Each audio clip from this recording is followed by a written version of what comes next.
Շնորհակալ ենք, ինչ հանդիպում։ Պարոն Աշոտյան, ամեն դեպքում ամփոփելով նշեցիք, որ քաղաքական նպատակահարմարությունից ելնելով են, այսպես ուղիղ կանգնեք կադրերը, քաղաքական նպատակահարմարությունից ելնելով են այսօր լռում արևմուտքում եվրոպական կառույցները։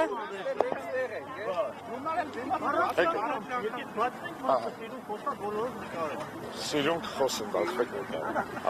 Որն է քաղաքական նպատակահարմարությունը այս փուլում, արդյոք արևելք, արևմուտք գծի վրա բերել Հայաստանի Հանրապետությունը հյուսիս-հարավից կտրելով։ Տեսեք, կարող ենք երկար հիմա խոսել աշխարհաքաղաքական փոփոխությունների, Հայաստանի դերի եւ Հայաստանից ակնկալվող զիջումների նպատակահարմարության մասին, բայց չեմ ուզում այսօր շատ կենտրոնանամ հենց այդ խնդրի վրա, թեպետ ձեր մատնանշած խնդիրը կա, այո։ Հայաստանը այսօրվա ղեկավարության դեմքով ներկայանում է աշխարհին, հատկապես արևմտյան երկրներին, որպես ամեն ինչի պատրաստ երկիր։ Երկիրով պատրաստ է սեփական շահերը ուրանալ, սեփական արժեքները մոռանալ։ Ես մի բան ձեզ ասեմ, էլի, տեսեք, շատ բաց խոսում ենք։ Հակառուսականություն կարող է լինել տարբեր երկրներում։ Տարբեր երկրներում այդ հակառուսականությունը կա։ Բոլոր երկրներում բացի Հայաստանից հակառուսականությունը ազգային է։ Այսինքն ուղեկցվում է ազգայինի արժևորմամբ, ազգայինի մասին միֆեր, լեգենդներ, քարոզչություն անելով։ Միակ երկիրը, որի գլխին ջարդվում է ապազգային հակառուսականությունը, դա Հայաստանն է։ Այդ հարցը չի ծագում մեզ մոտ, ինչու։ Չէ՞ որ կարելի է լինել լիբերալ եւ արևմտամետ եւ լինել ազգային։ Ինչպես բազմաթիվ Հայաստանում գործիչներ այդպիսիք եղել են, կան եւ վստահ եմ կլինեն։ Օրինակ Ռաֆի Հովհաննիսյանը եւ լիբերալ է եւ ազգային է, եւ արևմտամետ է եւ ազգային, եւ այդպիսի բազում անուններ գիտենք։ Ինչու է այսօրվա իշխանությունը ասում մենք արևմտամետ ենք կամ իրականացնում է այդպիսի գործողություններ, որը միաժամանակ ապազգային է։ Ակնհայտ է, որ հիմնական թիրախը ապազգայնությունն է, ոչ թե գեոպոլիտիկ վեկտորը։ Հայաստանի իշխանությունների համար ամենակարևոր բանը ջնջել հայի օպերատիվ, այսպես ասած, հիշողությունը եւ երեկվա նախարարի ասուլիսը արդեն հիշատակեցի, դա մի խայտառակությունների շարան էր, բայց մարդը խոստովանեց մի կարևոր բան, եկեք մերսի ասենք իրան, հա, ասեց հետեւյալը, երբ որ փորձում էր հիմնավորել թե ինչու են կալանքները այդքան շատ, ասեց շատ քիչ մարդ է հետո արդարացվում դատարաններով։ Առաջինը դնում ենք մի կողմ, որ դատական իշխանությունը կախյալ է եւ իրանց կայացրած վճիռները քաղաքականացված են։ Այսինքն տիկին նախարարը երեք խոստովանել է, որ կալանքը ոչ թե խափանման միջոց է, այլ պատժի։ Եթե նա կալանքի փաստը կապում է հետո վերջում մեղադրական դատավճռի հետ, նա ընդունում է եւ իր ենթագիտակցությունը Ֆրեյդով այսպես ասածի հայտ է գալի, որ այդ կալանքները պատիժ են, ոչ թե խափանման միջոց։ Այն ինչի մասին մենք խոսում ենք, այն ինչի մասին խոսում են խիղճը չկորցրած իրավապաշտպանները։ Պարոն Աշոտյան, տեսեք, երեք նաև կրոնական Եվրոպայի կրոնական կազմակերպության կրոնական ֆորումն է արձագանքել Հայաստանի իշխանությունների կողմից հայ առաքելական եկեղեցու թիրախավորման հանգամանքին, նշել դրա անընդունելիությունը, այս ուղերձները, անգամ եթե դրանք բավականին օբյեկտիվ են, կարող են ինչ-որ բան փոխել Հայաստանի իրականության։ Ես վստահ եմ, որ առաջի փոխողը հայ իրականության մեջ փոփոխությունների կարողը հայ ժողովուրդն է։ Դրսից կարող ենք ակնկալել բարոյականություն, կարող ենք եւ այդպիսի բազմաթիվ դեպքեր կան։ Եթե ոչ քաղաքական կառույցներից, ցավոք, ապա ձեր մատնանշած միջազգային իրավապաշտպան կրոնական կառույցներից, առանձին լրագրողներից եւ առանձին եվրոդեպուտատներից, որոնք անգամ այս դահլիճում բարձրաձայնում էին Հայաստանում տիրող խայտառակ վիճակի մասին։ Եթե խոսում ենք կոնկրետ Եվրոպայի խորհրդի մասին, ապա եկեք արձանագրենք, որ Եվրոպայի խորհուրդ այսօր դարձել է յուրահատուկ լանդրոմատ Նիկոլ Փաշինյանի համար, որը փորձում է Նիկոլի վրայից մաքրել բոլոր տեսակի մեղքերը։ Այդ լանդրոմատը, այդ իմիջի լվացման գործընթացը Եվրոպայի խորհուրդը անում է բացահայտ կոռումպացված ձևով, բոլոր ավտոկրատներին Եվրոպայի խորհրդից իբր հեռացրել են, չէ՞։ Բելարուսը չկա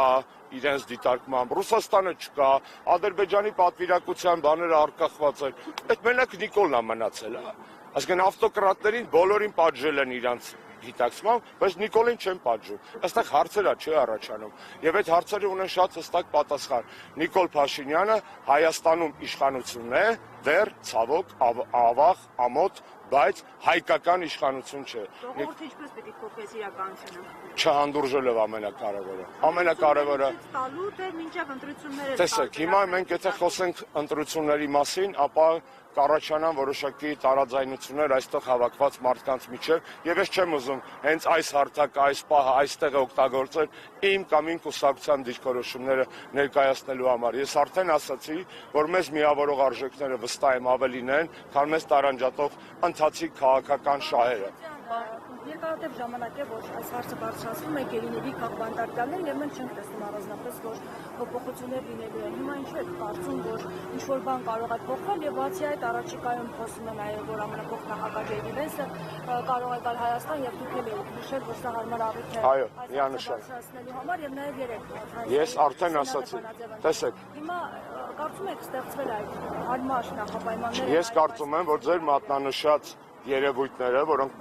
թույլ, բայց պոզիտիվ ազդակ են նաև, դրանք արդյունք են նաև այն բանի, որ հայ ժողովուրդը չի լռել այս ընթացքում, որ մենք չենք լռել ոչ Արցախի հայաթափան մասին, ոչ քաղբանտարկյանների առկայության մասին, ոչ եկեղեցու դեմ իրականացվող արշավի մասին, հա, եւ այդ փոճուր, բայց կարևոր փոփոխությունները հետևանք են նաև այն բանի, որ մենք չենք հանձնվել, եւ այս պայքարը պետքա շարունակել, այո, Ամերիկայի Միացյալ Նահանգների փոխնախագահի այցը հրաշալի առիթ է առնվազն Բաքվում նստած մեր հայրենակիցներին ազատելու համար։ Դա շատ լավ առիթ է հաշվի առնելով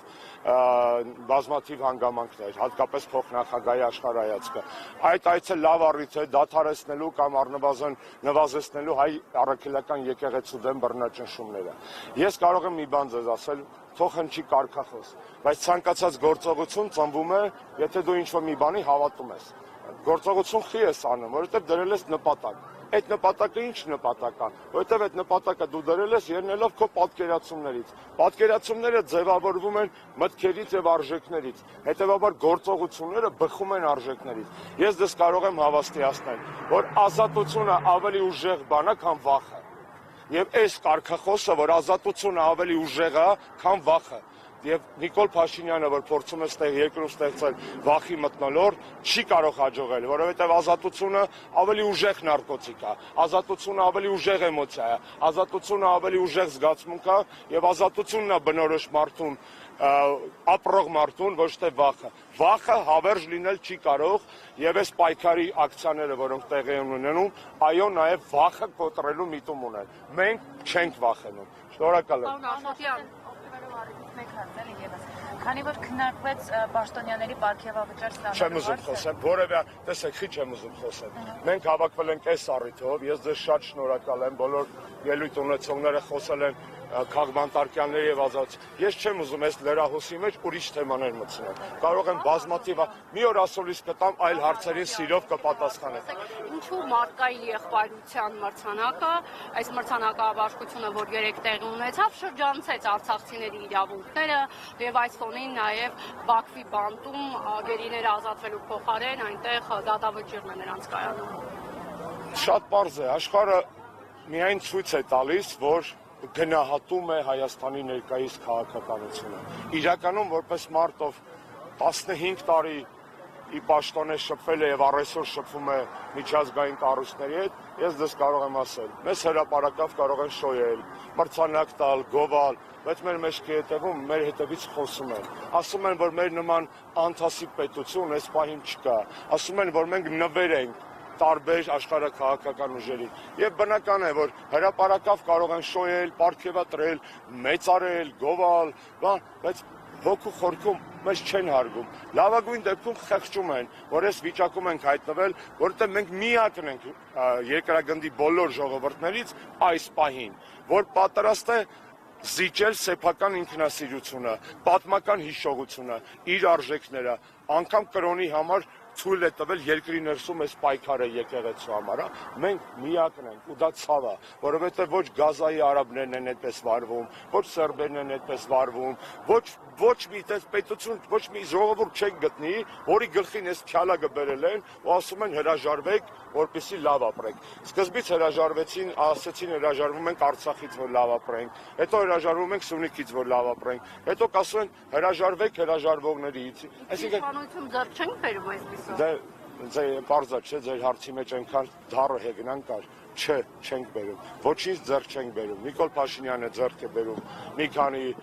հնչյուն վերնագիր միջազգային մամուլում, մի քանի արձանիկ եւ վերարտադրվելու շանս, բայց Հայաստանում իշխանությունը չպետք է ձևավորվի դրսից, Հայաստանի իշխանությունը պետք է ձևավորվի ներսից եւ դրա կրողը պետք է լինի հայ ժողովուրդը։ Ինչ մեխանիզմով, ընտրություններ, իմպիչմենտ եւ այլն, դա արդեն ժողովուրդը դատեպահին կարծում եմ իր վճռական խոսքը կասի։ Շնորհակալ եմ։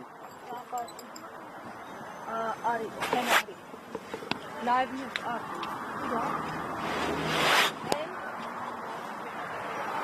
Հայ 68 թեմի հարգելի հետևողներ, ինչպես ավելի